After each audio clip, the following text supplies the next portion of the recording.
Les tulipes du loup.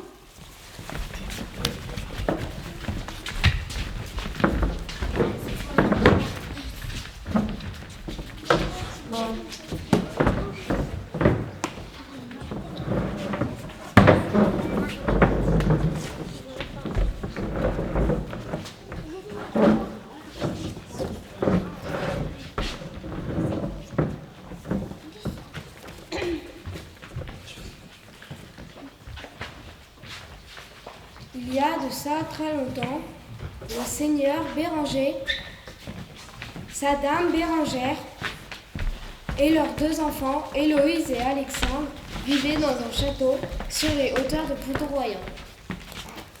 À cette époque, Pontorroyant était déjà un très joli village avec des maisons suspendues.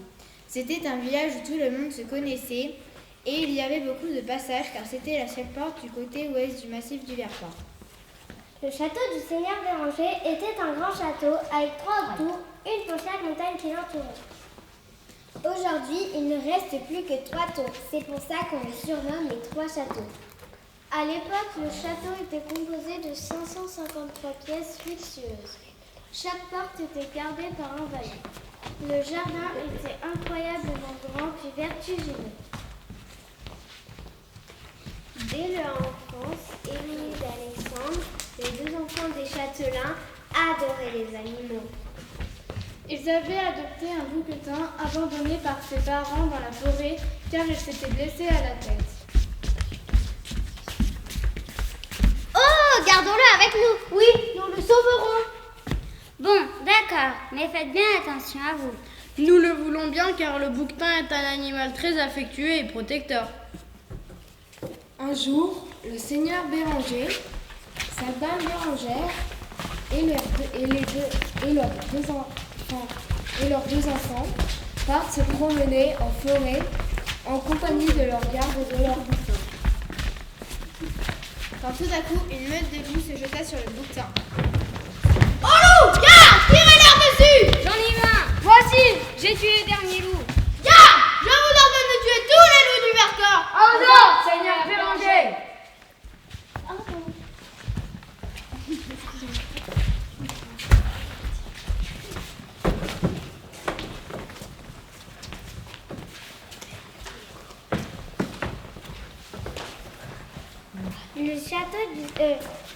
C'est ainsi que les gardes du seigneur Béranger tuèrent pendant des semaines tous les loups du Vercors.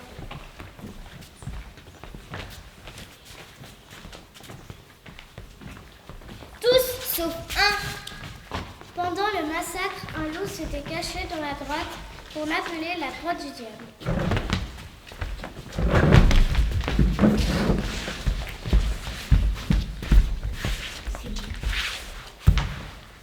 Un jour, Héloïse et Alexandre allèrent se promener non loin de la fameuse grotte du diable. Ils croisèrent Un loup!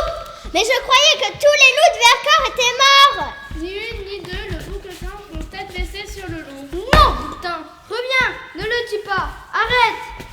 Mais le bouquetin a eu le temps de blesser le loup à la patte. Le loup gravement blessé court se réfugier au fond de la forêt, dans la grotte du diable. Suivons les traces de sang, elles nous mèneront au loup. Oui, allons-y. Les 2 enfants suivent les traces de sang. Tout d'un coup, ils aperçoivent l'entrée de la grotte du diable. Ils ont peur car à Pontorroyant, on racontait que la grotte du diable porte malheur et que personne n'en est revenu vivant. Mais ils aiment tellement les animaux qu'ils veulent soigner le loup, le dernier de son espèce. Quand ils arrivent dans la grotte, ils voient le loup étendu de tout son long sur le sol. Mais comment le soigner? Impossible, il saigne trop. Tout à coup, un tétrailleur apparaît de nulle part, une tulipe sauvage dans le bec qu'il fait tomber par terre.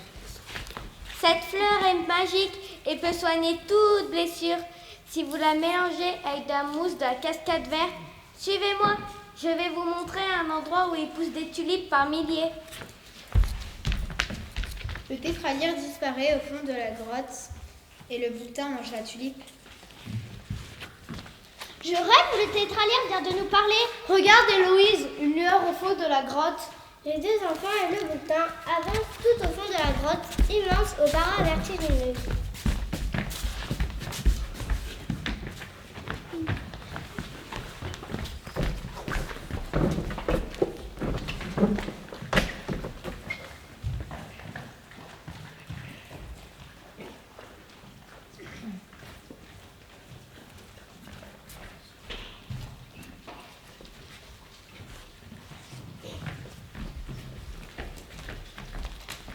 Tout d'un coup, ils aperçoivent un trou en haut de la cavité de la roche, à l'endroit de la lueur. Mais c'est trop haut pour nous. Bon, je vais vous aider. Grimpez sur mon dos. Ah oui, vous êtes étonnés, mais cette tulipe sauvage nous fait parler comme vous les humains.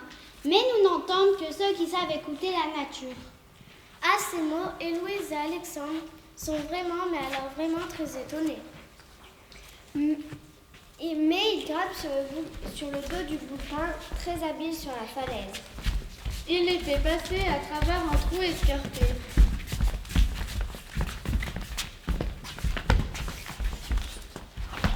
Waouh, incroyable!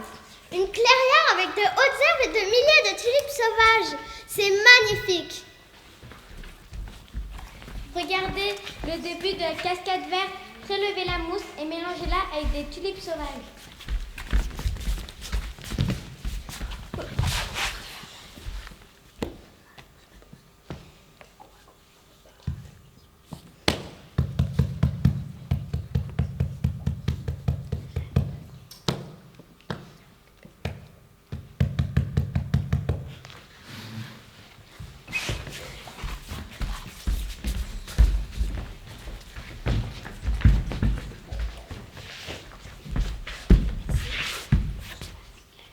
C'est ainsi que Héloïse et Alexandre m'ont soigné avec application.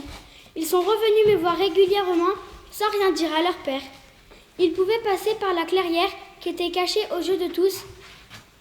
Elle était protégée par de la roche qui s'élevait avec plusieurs dizaines de mètres de hauteur.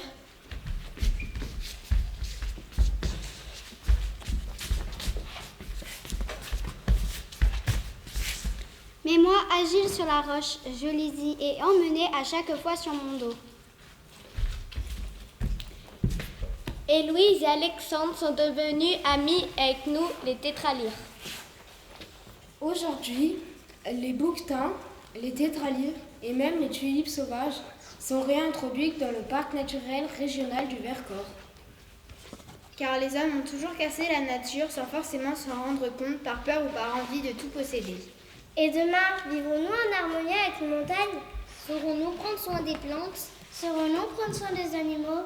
Alors, à l'image d'Héloïse et d'Alexandre, observez la nature et les animaux sauvages. Et si vous êtes bien attentifs, vous les observerez peut-être parler.